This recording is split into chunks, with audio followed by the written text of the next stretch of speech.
खोलिए तो उसमें क्या दिखाया जाएगा, एक लड़के को मीडिया से, मेरा मतलब यूट्यूब मीडिया से भी पकड़ लेंगे, इसको नीट की फुल फॉर्म नहीं पता। मैं तो कहता हूं कि ये अनपढ़ है, लेकिन इसको अपना इलाज तो कराना है ना, तो ये चाहता है देश में अच्छे डॉक्टर बने। इसको नीट की फुल फॉर्म पता है नहीं पता। अगर ये मीडिया उस वक्त होती तो शायद देश को आजादी नहीं मिलती, क्योंकि उस वक्त तो साक्षरता बहुत कम थी, उस वक्त लोग पढ़े लिखे नहीं थे।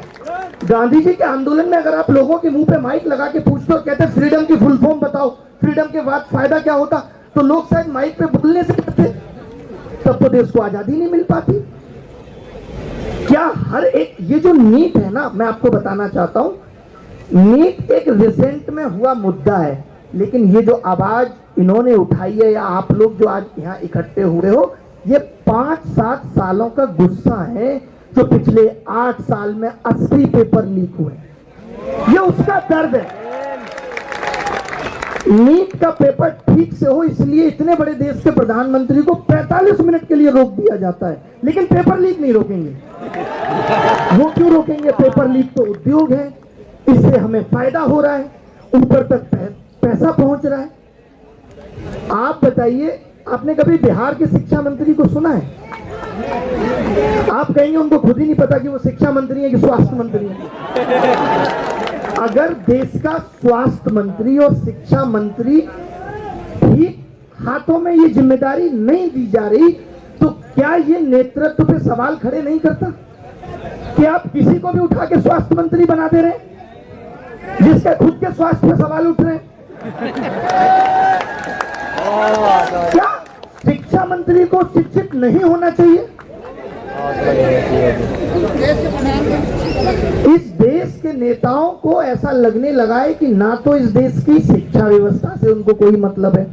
आप बताइए, आपने कल परसों सुना होगा, उड़ीसा में 1 से लेकर के 8वीं क्लास तक के बच्चों की किताब में 1678 बड़ी गलतियां पाई गई हैं। यार, इन लोगों ने बेसिक शिक्षा जो होती थी 1 से प्राइमरी स्कूल की, जिसमें हम भी पढ़ के निकले हैं, उसके तमाम हजारों स्कूल बंद कर दिए कि बच्चे नहीं आते, ये कह के। इनकी खुद की नीति आयोग की रिपोर्ट कहती है कि 9806 स्कूलों में 1 शिक्षक है। आप कौन सा भारत बनाएंगे? अब आप में से ही, आपके जैसे तमाम लोग ये आवाज उठाते हैं, पहले भी ऐसे होता था। वो दिन दूर नहीं है जब हमारी न्याय व्यवस्था में खड़ा हुआ चोर, जब उससे पूछा जाएगा चोरी क्यों की, तो कहेगा 5 साल से कर रहा हूं। तब तो किसी ने कुछ नहीं कहा। 12 साल से। हाँ संजीव, बताओ आप, 5 साल से कर रहा हूं, किसी ने कुछ नहीं कहा। ये कौन सा लॉजिक है कि पहले भी ऐसा होता था? अगर पहले भी ऐसा होता था, 70 सालों में देश को लूटा गया था, मैंने सब कुछ मान लिया, उसी दर्द को तो खत्म करने के लिए हमने आपको चुना था कि आप आओगे और हमारे इन दर्दों को खत्म कर दोगे। क्योंकि विपक्ष में बैठ के आपने इतनी खूबसूरत बातें की, महंगाई पे आप बोलते थे, पेपर लीक को उद्योग आप बताते थे, और आज जब आपके हाथ में सब कुछ सही करना है तो आप मूक बने बैठे हैं। उस 45 मिनट में जब प्रधानमंत्री जी खाली थे, तब तो बच्चों का दर्द बयां कर देते। हमने तो कभी मन की बात में युवाओं की बात नहीं सुनी, हमने तो कभी परीक्षा की चर्चा में असली मुद्दों की बात नहीं सुनी। किसको पड़ी है यहाँ कि ये पसीने में लथपथ होकर के आप या हम यहाँ आके चीख रहे हैं? किसको पड़ी है? अगर सब कुछ ठीक है तो हम यहाँ क्यों आते? और आप कह देते हो कि ये बी टीम है इसलिए ऐसा हो रहा है। ये आंदोलन जानबूझ के कराए जा रहे हैं, किसी को नहीं पड़ी साहब। ये दर्द है हमारा, हमें मालूम है। हर जगह नीट का पेपर लीक कर देंगे, 25 बच्चे मर गए साहब। साकेत के होटल में आग लग जाएगी, 22 लोग मर गए। लाइब्रेरी में आग लग जाएगी, 22 लोग मर गए। मजाक चल रहा है क्या देश में?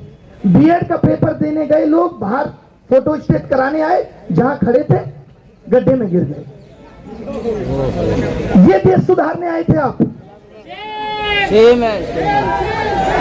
और सबसे कमाल की बात यह है कि आप जिस राम की बात करते हैं उसके चरित्र से आपने कुछ नहीं सीखा।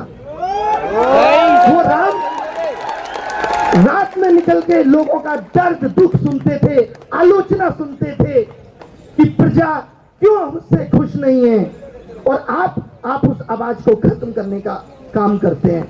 मैं उन लोगों से कहना चाहता हूं जो ट्विटर पे और यूट्यूब पे बहुत बड़े ज्ञानी बने हुए हैं और जो इस आंदोलन की सिर्फ कमियों को निकाल के बता रहे हैं, जैसे आज तुम ये कहते हो ना कि 70 सालों में देश पीछे चला गया, आगे आने वाले वक्त में हम कहेंगे कि 100 सालों में भी देश बहुत पीछे चला गया।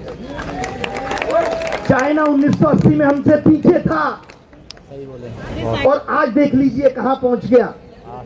बना पड़ा हो। मैं ये कहता हूं कि 2014 से पहले कोई विश्वगुरु नहीं बोलता था अपने आप को। 2014 से पहले कोई नहीं कहता था कि 2047 में विकसित भारत बना। 14 से पहले क्यों भाई? ये देश किसी के बाप की बपौती नहीं है, ये देश हम सबका है। कल आपने सुना होगा कि एक सीएम है एमपी के मोहन यादव जी, उनकी संपत्ति कई गुना हो गई है। तो इसलिए आप भी ऐसा करोगे